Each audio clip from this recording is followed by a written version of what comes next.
Bismillahirrahmanirrahim. Assalamualaikum warahmatullahi wabarakatuh. Waalaikumsalam warahmatullahi wabarakatuh. Alhamdulillahi rabbil alamin wa usalli wa usallim ala nabiyyina Muhammadin wa ala alihi wa sahbihi ajma'in. Amma ba'du. Kaum muslimin dan muslimat rahimani wa rahimakumullahu taala.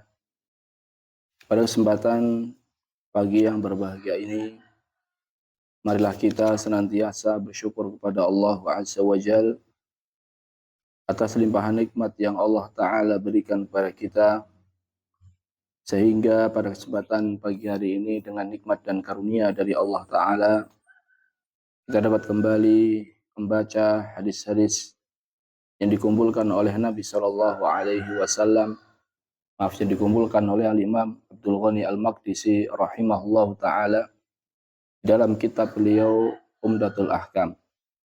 Kita masih pada hadis-hadis yang berkaitan dengan al-janaiz. An Abdullah bin Mas'udin radhiyallahu taala anhu.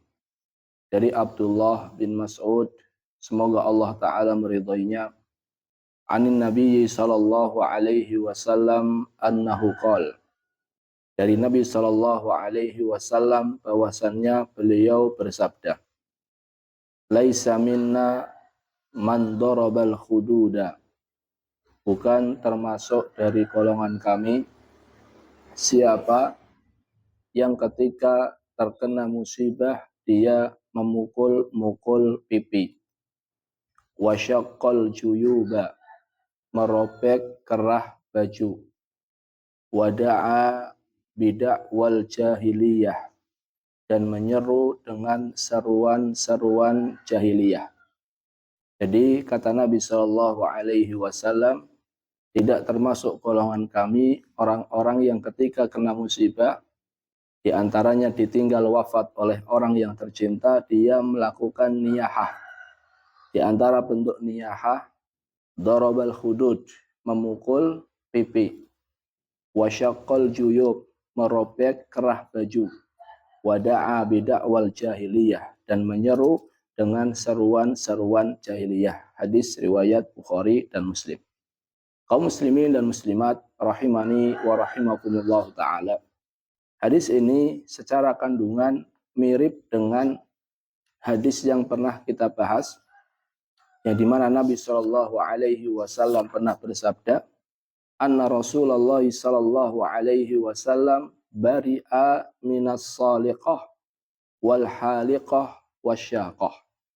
Sesungguhnya Rasulullah Shallallahu Alaihi Wasallam berlepas diri dari wanita yang ketika dia mendapatkan musibah, dia berteriak-teriak, dia mencukur rambut, dan dia menyobek lengan bajunya sebagai bentuk tidak terima dengan musibah yang Allah Ta'ala berikan kepadanya. Jadi secara kandungan hadis ini mirip dengan apa yang kita ambil pada beberapa pertemuan yang lalu, yang intinya adalah larangan dari apa? Niyahah, larangan dari meratap. Kaum muslimin dan muslimat rahimani wa rahimakumullah ta'ala. Ada 3 poin yang ingin saya sampaikan terkait hadis ini. Yang pertama adalah sabda Nabi Shallallahu Alaihi Wasallam, laisa minna, bukan dari golongan kami. Orang yang ketika terkena musibah dia melakukan niyahah, seperti memukul, menampar-nampar pipi, kemudian menyobek kerah baju, kemudian menyeru dengan seruan-seruan jahiliyah, ini bukan termasuk golongan kami, kata Nabi Shallallahu Alaihi Wasallam. Maknanya kata para ulama, bukan berarti orang yang melakukan hal ini kemudian dia kafir, tidak. Bukan berarti orang yang melakukan hal tersebut dia kafir, tidak. Namun orang yang melakukan hal tersebut telah menyimpang dari petunjuk Nabi Shallallahu Alaihi Wasallam. Tidak sesuai dengan apa yang digariskan, apa yang dianjurkan oleh Nabi Shallallahu Alaihi Wasallam. Namun bukan berarti orang yang melakukan niyahah dia kafir. Jadi makna dari laisa minna, bukan dari golongan kami, itu bukan berarti orang yang melakukan hal tersebut menjadi kafir. Namun ini menunjukkan bahwasannya perbuatan tersebut sangat dilarang di dalam agama Islam, sampai-sampai Nabi SAW mengatakan laisa minna, bukan termasuk golongan kami. Seperti sabda Nabi SAW ketika Nabi SAW melihat ada pedagang yang dia menjual gandum. Orang dulu tuh kalau jual gandum itu langsung satu keranjang. Terus gandum yang basah ditaruh di bawah, yang terkena hujan ditaruh di bawah. Sedangkan gandum yang bagus ditaruh di bagian atas. Sehingga ketika ada pembeli ini mengira bahwasannya gandumnya adalah gandum yang apa? Yang bagus. Dia tidak tahu bahwasannya di bawah ada gandum yang terkena hujan. Kemudian Nabi SAW masukkan tangannya ke dalam keranjang tersebut dan mendapati ternyata gandum yang bagian bawah ini sudah tidak baik lagi. Artinya terkena hujan. Nabi SAW melihat hal tersebut, Nabi SAW mengatakan, ini kenapa? Kok bawahnya basah? Kata dia, kena hujan wahai Rasulullah. Kata Rasulullah SAW, kenapa yang kena hujan tidak ditampakkan? Kenapa yang ditampakkan hanya yang bagus-bagus saja? Kata Nabi SAW, laisa man ghasyana falaysa minna. Siapa yang curang atau mencurangi kami, maka dia bukan termasuk golongan kami. Jadi, bukan termasuk golongan kami, bukan berarti perbuatan tersebut menjadikan seseorang apa? Kafir. Tidak. Namun, itu termasuk perbuatan yang sangat-sangat dilarang. Sampai-sampai Nabi SAW menggunakan redaksi bukan termasuk golongan kami. Sebagian para ulama jamaah, mereka menjelaskan bahwasannya hadis-hadis yang seperti ini nggak perlu diperinci. Sudah sampaikan seperti itu aja. Nggak perlu diperinci, ini bukan kafir dan seterusnya, nggak perlu diperinci. Kenapa? Biar lebih mengena di hati pendengar. Jadi nggak usah diperinci. Namun kalau kita mau perinci jamaah, kita mengetahui bahwasannya laisa minna, bukan termasuk golongan kami, itu tidak sampai kepada apa? Kekafiran. Ini poin yang pertama. Poin yang kedua, hadis ini menunjukkan bahwasannya perbuatan-perbuatan yang disebutkan dalam hadis ini termasuk perbuatan yang diharamkan.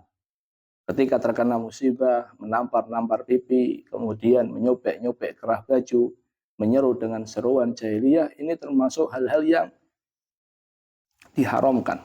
Kenapa diharamkan? Karena menampakkan bahwasannya dia ini tidak ridha dengan ketentuan Allah Azza wa Jalla. Bahkan niyahah, sebagaimana kita sebutkan pada pertemuan yang lalu, ini termasuk dosa besar. Nabi kita SAW bersabda, an-naihatu idza lam tatub. An-naihah, wanita yang meratap, bukan berarti hanya wanita, hanya saja biasanya yang meratap itu siapa? Wanita, kebanyakan. Namun di sini masuk di dalam juga laki-laki. An-naihatu idza lam tatub. Wanita yang niyahah, wanita yang meratap, jikalau dia belum bertaubat sebelum dia meninggal dunia, tuqamu yaumal qiyamah wa 'alaiha sirbal. Maka kelak dia akan dibangkitkan di hari kiamat dengan memakai baju. Baju dari apa? Min qatiran. Baju dari tembaga, wa dhir'un min jarab, dan baju dari kudis. Artinya baju itu menimbulkan kegatelan. Maka ini menunjukkan jamaah bahwasannya niyahah itu termasuk hal yang diharamkan, bahkan termasuk apa? Dosa besar. Jadi ketika seseorang dia terkena musibah, kemudian dia niyahah menunjukkan kalau dia tidak sabar, maka ini termasuk dosa besar. Ini poin yang kedua. Poin yang ketiga, hadis ini sebagaimana larangan dari niyahah, larangan dari meratap, hadis ini juga anjuran untuk sabar ketika ditimpa musibah. Anjuran untuk sabar ketika ditimpa musibah. Kita tahu bahwasannya hidup di dunia itu tidak akan lepas dari apa? Musibah. Maka seorang ketika terkena musibah, maka dia bersabar. Seorang nggak ada yang mau diuji dengan sakit, nggak ada yang mau diuji dengan keluarganya, nggak mau diuji dengan ekonomi, nggak ada yang mau.